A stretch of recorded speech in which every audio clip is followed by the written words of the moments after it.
তুই জেসমিনরে এত বড় কথা কিভাবে বললি? হ্যাঁ, ওই জেসমিন মাগিটা যে প্রমোশন করে তাহলে মাগিটারে খাইয়া দিতে পারোস না? খান কি একটা কি সুন্দর ভাষা। হ্যাঁ, এটা সাইমন রে বলে, একটা মেয়ে হয়ে ওর লজ্জা করে না একটা মেয়ে হয়ে একটা মেয়েকে খাইয়া দিতে বলে? তোর মতো তো সবাই জায়গায় জায়গায় খাওয়া খাওয়া তারপরে ভিডিও বানাইবে মানুষে দিয়ে। তোরা তো আরশ খান খাইয়া দিছে, এই জন্য তো তোর এত আখি আপু এই ভয়েস নিয়ে আরশ খান ভিডিও বানাবে না? একটা মেয়ে হয়ে আরেকটা মেয়েকে কিভাবে আখি এসব বাজে কথা বলতে পারে? আখির মুখের ভাষা কতটা বাজে। আবারও আখি সেই ফোন রেকর্ডিং লাইভে এসে প্রকাশ করলো তিশা, এবং তিশা বারবার আখির সেই ফোন রেকর্ডিং বাজিয়ে শোনাচ্ছে এবং বলছে ছি ছি, কিভাবে পারে একটা মেয়ে হয়ে আর একটা মেয়েকে এভাবে বলতে? জেসমিন বিবাহিত। ও সেখানে সাইমনকে বলছে তুই জেসমিনকে খেয়ে দিতে পারিস না?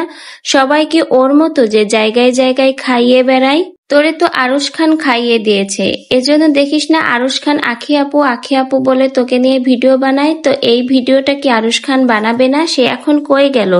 এবার রীতিমতো এই কথাগুলো লাইভের মধ্যেই আখিকে উদ্দেশ্য করে বলল তিশা, মেয়ে হয়ে ওর লজ্জা করে না একটা মেয়ে হয়ে একটা মেয়েকে খাইয়া দিতে বলে?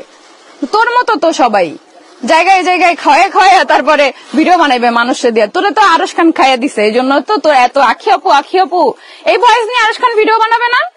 আখি একটা শয়তান। জেসমিন আগে ওর সাথে প্রমোশনের কাজ করত, কিন্তু ওর শয়তান্তির জন্য ওর কাছ থেকে চলে এসে আমার সাথে কাজ করে, এজন্যই ওর সব জ্বালা।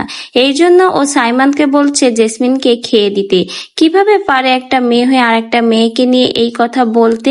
এবার লাইভে তিশা আখির উপরে যেন ক্ষোভ ঝাড়লো এবং বারবার আখির সেই কল রেকর্ডিং এর কথাগুলো বাজিয়ে শোনালো। আখির মুখের ভাষা যে কতটা বিচ্ছিরি, কতটা খারাপ থার্ড ক্লাস একটা মেয়ে আখি, সেটাই তিশা তার লাইভে এবার দেখিয়ে দিল।